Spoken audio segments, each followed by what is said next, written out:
दोस्तों मध्य प्रदेश राज्य में एक जिला लगता है भिलाई।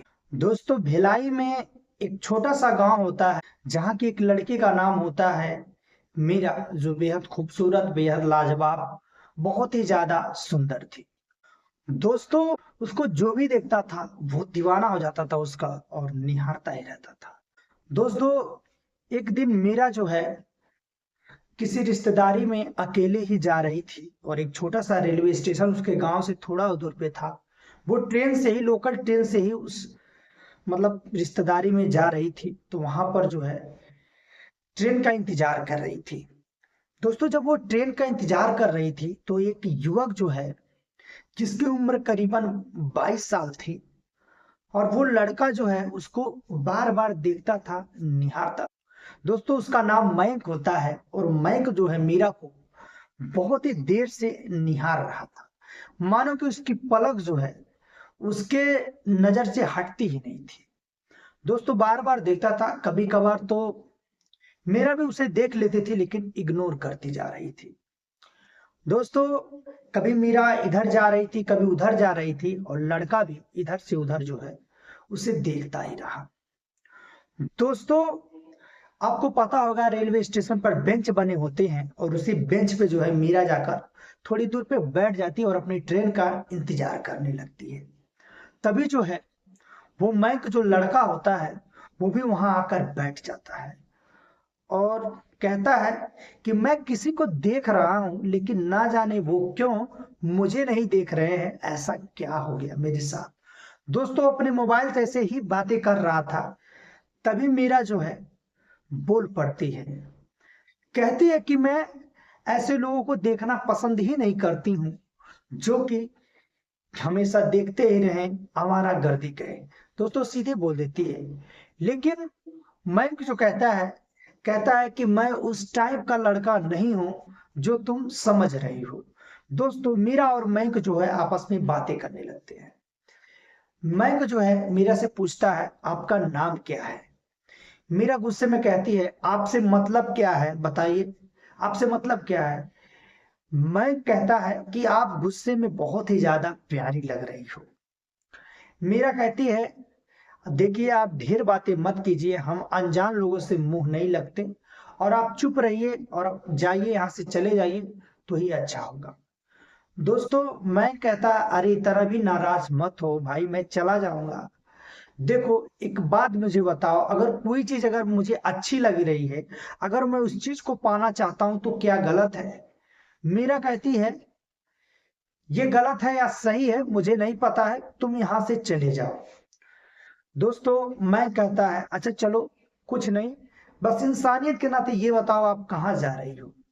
वो मीरा कहती है तुमसे क्या मतलब है, मैं बार बार कह रही हूँ तुम चले जाओ, लेकिन तुमसे मतलब क्या है। मीरा मैं कहता है कि मुझसे मतलब नहीं है, लेकिन एक पूछना फर्ज होता है, सभी यात्री एक दूसरे से पूछते रहते हैं। अभी हमारे एक लड़का आया था, वो मुझसे पूछा भाई तुम्हें कहाँ जाना है, तो मैंने बता दिया मुझे यहाँ जाना है, तुम बता दो तुम्हें कहाँ जाना है। मेरा कहती है जहां पर उसे जाना रहता है वो बता देती मैं वहीं जाऊंगी। दोस्तों मैं भी वहीं जा रहा होता है और मैं कहता है देखो मैं भी वहीं जाऊंगा और मैं भी उसी ट्रेन का इंतजार कर रहा हूँ जिस ट्रेन का तुम इंतजार कर रही हो। मेरा कहती है तुम झूठ बोल रहे हो, और यही इसीलिए तुम पूछ रहे थे कि मैं जहां जाऊंगी वहां तुम आओगे और मेरा पीछा करोगे। देखो मुझे ये सब बहुत ज्यादा गलत लगता है, तुम मेरा पीछा मत करो, बहुत अच्छा होगा, नहीं तो बहुत बुरा भी हो जाएगा। दोस्तों मीरा मयंक जो है ट्रेन आ जाती इतने में बातें करते हुए, और मीरा जिस बोगी में घुसती है उसी बोगी में जो है मयंक भी चला जाता है। दोस्तों जिस सीट पे मीरा बैठती है उसी बगल वाले सीट पे मयंक भी बैठ जाता है। दोस्तों उस सीट पे कुछ लड़के भी बैठे होते हैं और उस सीट पे सिर्फ मीरा ही लड़की होती है, बाकी सारे लड़के होते हैं जो मयंक के साथ में भी बैठे हुए थे। दोस्तों वो लड़के जो है, लड़की इतनी सुंदर थी कि उन लड़कों की भी नजर उस पे पड़ने लगी थी, और दोस्तों वो भी आपस में मजाक करते रहते हैं। आपको पता होगा अगर किसी लड़की को कुछ लड़के देखते हैं जो उस टाइप के होते हैं तो वो क्या क्या बोलते हैं, न जाने माल क्या लग रही है, क्या ये वो दुनिया भर की बातें जो है बोलने लगते हैं। दोस्तों उसमें से एक लड़का बहुत ही हरामी होता है जो मीरा के दुपट्टा को खींच लेता है। दोस्तों जब मीरा के दुपट्टा को खींच लेता है, मैं तो बहुत देर से सब देख रहा था, लेकिन वो बोले कैसे? क्योंकि दोस्तों वो जो है एक अनजान भी था और डायरेक्ट कैसे बोले। दोस्तों मैंक जो है, इस मैंक को बहुत बुरा लगता और मीरा को भी बहुत ज्यादा गुस्सा आता, लेकिन मीरा भी उन लड़कों से मुंह लगना नहीं चाहती थी। दोस्तों मैंक जो है बोल पड़ता है, कहता है तुम्हें तमीज नाम की चीज नहीं है, और लड़के को एक थप्पड़ जो है लगाता है। दोस्तों वो लड़कों को जब एक थप्पड़ लगाता है तो वो लड़कों जो है दो तीन होते हैं, वो आपस में दोस्त होते हैं और मैंक से लड़ने लगते हैं। दोस्तों मैं कहता रुक जाओ, तुम्हें मैं अभी बताता हूँ। दोस्तों मैंक जो है रेलवे पुलिस को ये बातें बताता है फोन करके, और उन लड़कों को रेलवे पुलिस जो है आती है और उन लड़कों को फिर ले जाती है। दोस्तों ये सब जो मीरा रहती है उसे बहुत ही अच्छा लगा, और मीरा कहती है मुझे माफ करिए, मैंने आपके चेहरे को देखकर बहुत ज्यादा गलत समझा, मुझे माफ करिए। मुझे नहीं लगा कि आप इतने अच्छे हैं, और मेरी आज इतनी बड़ी बेइज्जती आपने बचाई है। अगर शायद आप इस बोगी में नहीं होते तो लड़के मेरे साथ ना जाने क्या क्या बर्ताव करते, और मैं यहाँ पर जो है बैठी बैठी कुछ नहीं कर पाती। आपका बहुत बहुत धन्यवाद। मैं कहता है देखो हर इंसान गलत नहीं होता, लेकिन मैं आपको एक बात बता दूं, अगर कोई भी लड़का आप कहीं जा रहे हो या रहे हो, हेल्पलाइन नंबर आप कर लिया करो। महिला पुलिस हेल्पलाइन नंबर या किसी भी हेल्पलाइन नंबर होता है वो याद कर लिया करो, ताकि तुम्हें कोई भी परेशानी दिक्कत नहीं होगी। दोस्तों अब मैक और मीरा जो है एक अच्छे दोस्त बन जाते हैं उस सफर में, और दोनों एक दूसरे का नंबर ले लेते हैं। दोस्तों धीरे धीरे मैक और मीरा में जो है प्यार होने लगता है और प्यार बढ़ जाता है। आखिर एक दिन वो आता है जब मैक जो है मीरा को कहता है आई लव यू मीरा। दोस्तों जैसे ही आई लव यू मीरा को कहता है, मीरा भी कहती है आई लव यू टू, और मैं आपसे बहुत प्यार करती हूँ। मुझे भी प्यार हो गया था, मगर मैं आपसे बताऊं कैसे, और आप बहुत अच्छे हो। मैं कहता है देखो मैं तुमसे शादी करना चाहता हूँ, अपनी जिंदगी का शुरुआत करना चाहता हूँ। मीरा कहती है ये तो मुझे भी बहुत ही अच्छा लगा, और मैं भी आपसे ही शादी करूंगी और आपसे अपनी नई जिंदगी की शुरुआत करूंगी। लेकिन ना तो मीरा को पता था ना तो मैं को पता था कि उसके पिताजी जो है बगल के थोड़े गांव पे मीरा की शादी अपने दोस्त के लड़के से तय कर दिया है।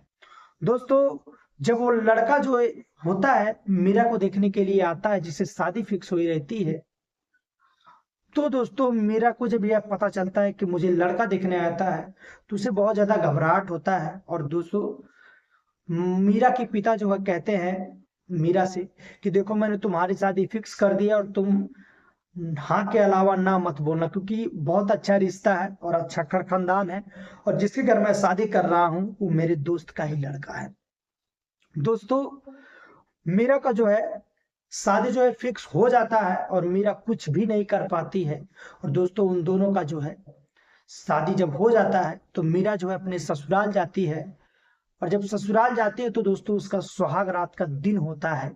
और उस सुहाग रात के दिन अपनी मोबाइल जैसे ही निकालती है कि अब मैं अपनी मोबाइल देखूं, क्योंकि उतनी भीड़ भाड़ थे मोबाइल अपना नहीं देख पाती, तो उस पे देखती है बहुत सारे कॉल आए हुए रहते हैं, बहुत सारे मैसेज आए हुए रहते हैं, और जितने भी मैसेज आए हुए रहते हैं उसमें सारे में लिखा था मेरा फोन उठाओ नहीं तो मैं मर जाऊंगा, मैं कुछ भी कर लूंगा, तुम्हारे लिए मैं पागल हूँ।